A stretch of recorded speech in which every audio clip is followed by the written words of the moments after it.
Bonsoir à tous, merci d'être avec nous sur la première. Il est 19h30, voici les titres de l'actualité locale de ce jeudi 19 avril 2018. Opération anti-stup aux abords des lycées La Pérouse et Escoffier. Elle a été menée conjointement par la police nationale, la police municipale, l'équipe cynophile de la gendarmerie sur réquisition du procureur. Deux taxes adoptées ce matin au Congrès, plus 3 francs 50 le litre de gazole, plus 0,6 francs pour l'essence. Elles sont destinées à financer une partie de la future centrale électrique au gaz de la SLN. Le 5e Festival international burlesque. Pendant 4 jours, artistes internationaux et locaux se produiront à Nouméa pour se livrer à l'art de l'effeuillage. Voilà pour les titres et on commence avec cette opération anti-stup aux abords des lycées La Pérouse et Escoffier. Ce contrôle a été effectué en fin de matinée à la demande des 2 chefs d'établissement scolaire. 3 élèves ont été interpellés, tous mineurs. Sylvie Mioun et Gadlet Chevary. Ça sert à rien, c'est pas voilà. Ça sert à rien. De toute façon, écoute.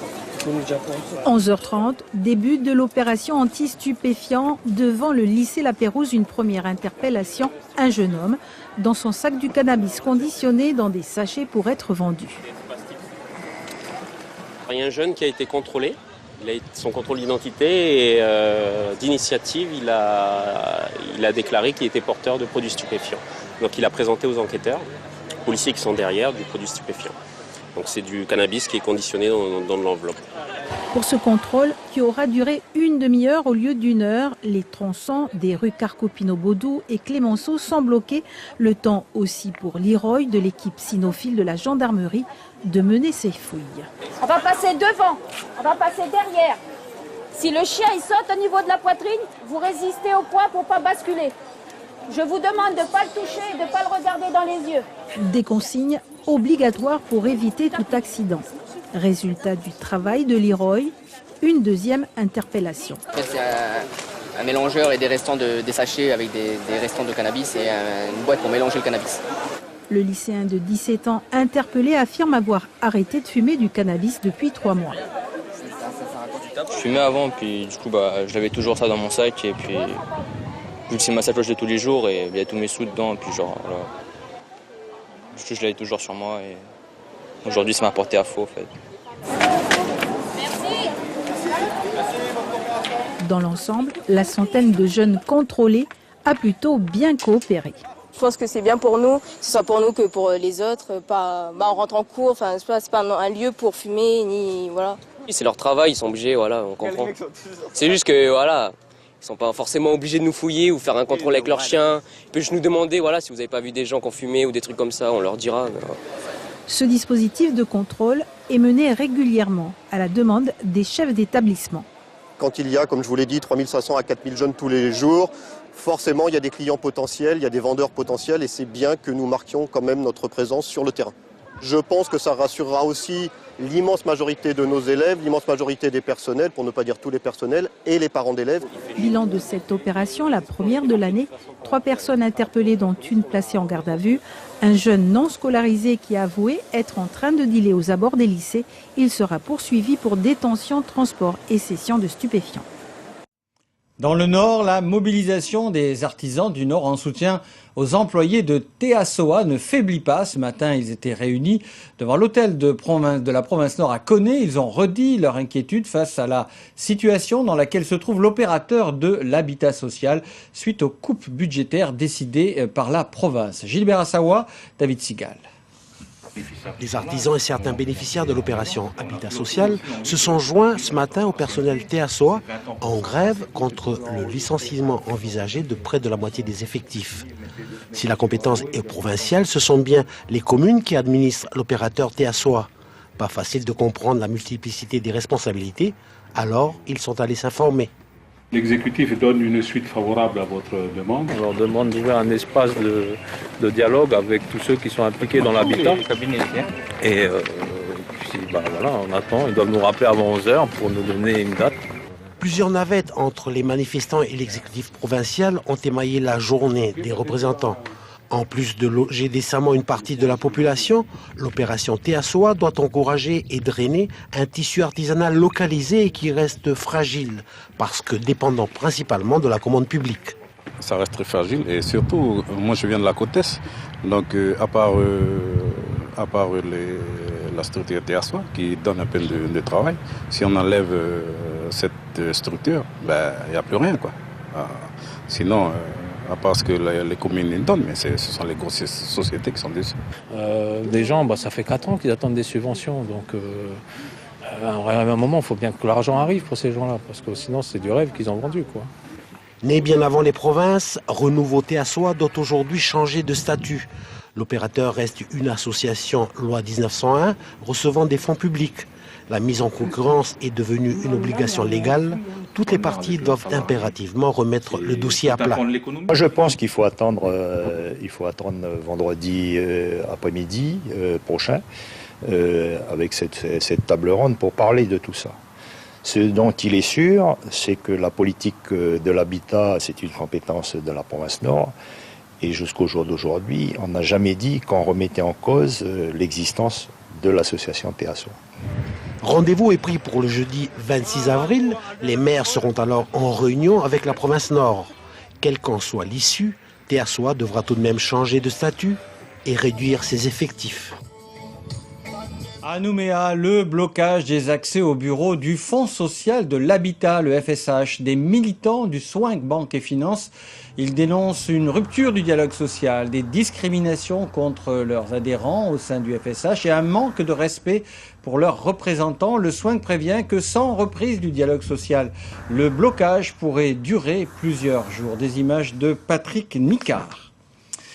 Ce chiffre du jour à présent, plus 3,50 francs le litre de gazole à la pompe, et pour l'essence ce sera plus 0,6 francs. 2 augmentations adoptées ce matin au Congrès. Elles sont destinées à financer la transition énergétique de la Nouvelle-Calédonie, de taxes qui vont également permettre de financer une partie de la future centrale électrique au gaz pour remplacer celle de la SLN. Brigitte Wapp, Claude Lindor avec des images du Congrès de la Nouvelle-Calédonie. L'augmentation de 3,5 francs par litre de gasoil et de 0,6 francs pour l'essence va permettre de dégager 600 millions par an dans le but de financer la future centrale à gaz. La société Nouvelle-Calédonie Énergie engagera les études pour sa construction. Pour Philippe Gomez, ce projet est indispensable à la transition énergétique du pays. Nous devons financer cette centrale et apporter 6 milliards de francs CFP. Et pour apporter ces 6 milliards de francs CFP, il fallait bien faire en sorte que les Calédoniens contribuent. Avec cette centrale, on pourra facilement intégrer les énergies renouvelables dans la distribution publique. Donc à tous les étages, sanitaires, environnementaux, indépendance énergétique, compétitivité de la SLN, c'est une centrale qui est décisive pour notre avenir. Les républicains calédoniens ont voté contre la loi du pays. Ils estiment que cette taxe n'est pas assez verte. On aurait aimé que dans ce projet, il y ait au moins une amorce de lancement des énergies renouvelables. Ensuite, parce que c'est une nouvelle taxe pour les Calédoniens à hauteur de 600 millions par an, donc de 3,5 francs par litre de gasoil, alors qu'en plus, ça ne règle pas, le prix de l'électricité produite ne réglera pas les problématiques de compétitivité de la SLN. Le groupe uni s'est abstenu. Il regrette qu'une fois de plus, les Calédoniens doivent payer la facture et que d'autres solutions n'aient pas été trouvées. On va demander encore la participation des Calédoniens pour le financement de la structure, alors que nous avons proposé depuis que nous sommes ici, enfin au moins depuis 2014, qu'on révise les taux des taxes affectées aux établissements publics qui puissent servir aussi à financer cette nouvelle structure. Afin de limiter l'impact de la taxe sur le porte-monnaie des Calédoniens, le gouvernement a entrepris de revoir le calcul du prix du carburant. Le groupe UCFLNKS qui a voté en faveur du texte veut être vigilant. La population ne doit pas encore payer une taxe de plus, donc on a demandé à ce qu'on revoie la structuration des prix du carburant pour que la taxe n'ait pas d'influence sur le prix du carburant. Le projet de centrale électrique à gaz devrait voir le jour en 2022. Elle devrait permettre de réduire les tarifs de l'électricité. De combien ? On ne le sait pas encore. Autre baisse, la baisse des tarifs à Kowekara. Après l'annonce d'une hausse des tarifs du centre, les autorités coutumières se sont émues de cette décision. Hier, une rencontre s'est tenue entre le président de la province sud et les représentants des îles. Un compromis a été trouvé. Annulation de la hausse prévue au 1er janvier 2019. Néanmoins, le mode de gestion du centre reste à redéfinir. On part dans la région en Polynésie ce dimanche 22 avril et le 6 mai prochain, élections territoriales. Les Polynésiens seront appelés aux urnes pour élire leurs 57 représentants. Ils éliront à leur tour le futur président du pays. Ce soir, nous allons à la rencontre de la population de Rurutu aux Australes. Le scrutin est attendu avec sérénité. Le reportage de la première Polynésie. À Rurutu, les panneaux électoraux sont quelquefois encore vides. Dans les rues de Muirei, pas de drapeau ou de couleurs partisanes. Dans cette île des Australes, la vie a un autre rythme que celui de la politique. Les Rurutu ne sont pas très expressifs. Ils ne vont pas mettre de drapeau dans leur cour ni sur leur voiture. Ici, il y a largement de quoi faire. Hommes et femmes ont des tâches multiples et bien spécifiques où la politique n'a que peu de place. Est-ce qu'ici on parle politique? Parce qu'à Tahiti on parle beaucoup de politique parce que c'est les élections qui arrivent là. Oui, mais on écoute à la télé, c'est tout, mais pas entre nous, c'est... on n'en parle pas. Dans les vallées, on travaille dur et les hommes vont au champ avant et après un autre travail quelquefois. D'abord, je travaille à la mairie. Mais comme ça, je viens dans le Poitaro. Jusqu'au soir. Voilà. C'est comme ça tous les jours? Voilà. Pas le temps de parler politique à tout va, mais on a tout de même des attentes et ici aussi, on aimerait être entendu. Par exemple, je vais parler de l'essence. Moi, je suis titulaire d'une licence de pêche, mais je suis en essence. Du coup, on n'a pas les mêmes avantages que ceux qui sont en diesel. Un diesel va prendre 1000 litres, ils sont à 33 000. Nous, on prend 1000 litres, on est à 128 000. Bon, on attend une amélioration de la paie. Nous avait promis que, bon, déjà, depuis quelques temps, on sera subventionné directement à la pompe. Bon, toujours pas de nouvelles jusqu'à aujourd'hui. En tous les cas, on nous a oubliés, j'en suis sûr. Oublié peut-être, mais pas désœuvré. À Rurutu, on ne joue pas la politique de la main tendue. La vie, la vraie, est une succession de tâches quotidiennes, ardues, mais qui font partie intégrante d'un bonheur authentique. On revient à Nouméa avec ce jeudi du centre-ville d'artisanat d'art. 100 exposants ont investi la place des cocotiers, vannerie, textile, métal, bois, bijoux, cosmétiques et décorations. Sans oublier le cuir, la terre et la pierre. Bref, c'est un grand marché à ciel ouvert des créateurs d'artisanat d'art de la Nouvelle-Calédonie. Et justement, nous allons à Lifou pour rencontrer un sculpteur, la passion d'un sculpteur, la passion de Dick Isamacho. Il est âgé de 33 ans, il exerce ce métier depuis 5 ans. Philippe Kunzmann l'a rencontré à Nathalo. Regardez. Son petit atelier est au fond du jardin, à quelques mètres de la maison familiale. C'est ici que Dick a trouvé le salut. Un retour dans sa tribu de Nathalo, après l'enfance passée dans les quartiers de Nouméa, et un avenir qui s'annonçait chaotique. En rentrant chez lui, à quelques pas de la grande chefferie, Dick a choisi le retour à ses origines et à la tradition. Pendant 6 ans, il a tout d'abord vécu des pâtisseries maison qu'il vendait, mais la nourriture qui alimente sa passion, c'est la sculpture.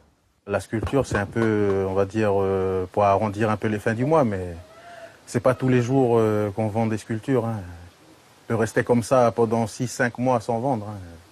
Mais comme c'est une passion, c'est devenu une drogue pour moi, ça fait que je sculpte pratiquement tous les jours. Gaillac et Santal sont ses essences favorites. Il achève ces derniers jours une série de pièces et chambranles destinées à la nouvelle mairie de Lifou. Mais les commandes ne sont pas légion et pour subvenir aux besoins de sa famille, 5 enfants, le sculpteur perçoit un petit revenu locatif, il cultive la terre et comme ses ancêtres vit de la mer, source de vie et d'inspiration. Moi je fais pas ça pour l'argent déjà. Je fais ça parce que c'est une passion. Parce que j'adore faire ça. Rien qu'à creuser le bois, c'est vrai qu'il y a beaucoup de travail derrière, mais je regarde pas trop le travail moi. C'est surtout l'envie de faire, l'amour qu'on donne à ce qu'on fait. L'argent, ça c'est après. Moi l'argent, j'en fais pas un but. C'est juste un moyen pour moi. En quittant les quartiers de Nouméa il y a 9 ans, Dick a fait le choix de sauver son âme et préserver sa famille. Nathalo, le berceau familial, lui offre la sécurité et la simplicité. J'ai connu tout ça, la délinquance, le bordel, les vols, tout ça, j'ai connu tout ça sur Nouméa. Ici, à Lifou, il n'y a pas ça. C'est très très rare de voir ça sur Lifou.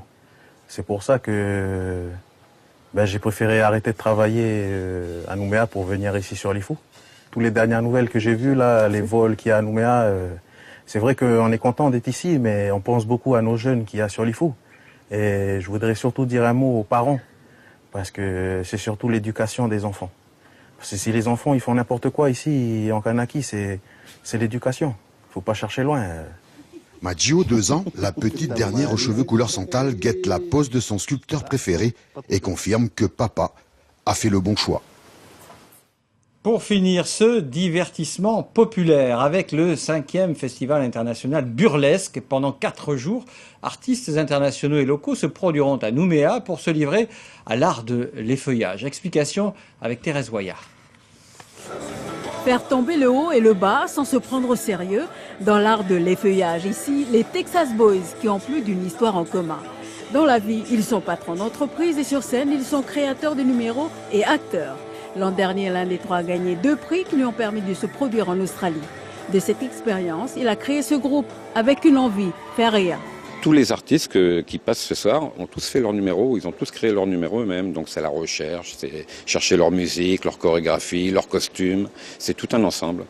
Et après on se conseille entre nous, il n'y a pas de concurrence, même si ce soir il y a un prix à gagner, il n'y a aucune concurrence. On va tous se donner des conseils entre nous et ça, on est là pour s'amuser. Le festival burlesque a aujourd'hui 5 ans.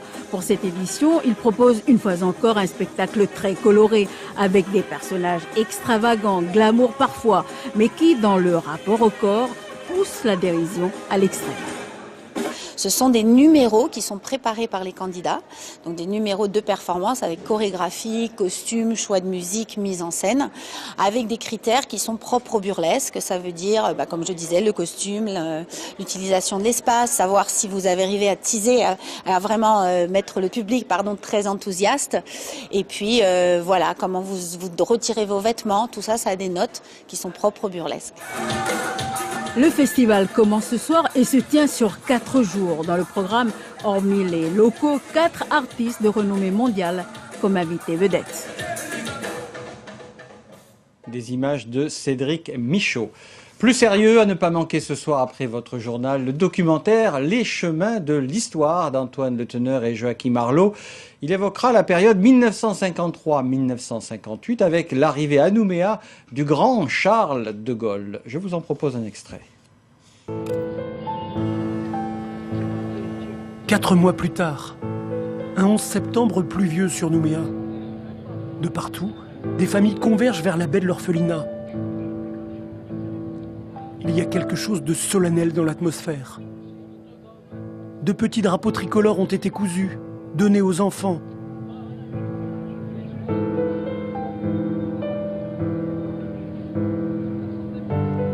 L'attente, et puis l'arrivée au loin dans la baie, parmi les côtres et les bateaux pavoisés. Ce doit être un grand événement, car nos politiques sont là, au premier rang. Et soudain, il arrive, la grande silhouette du général.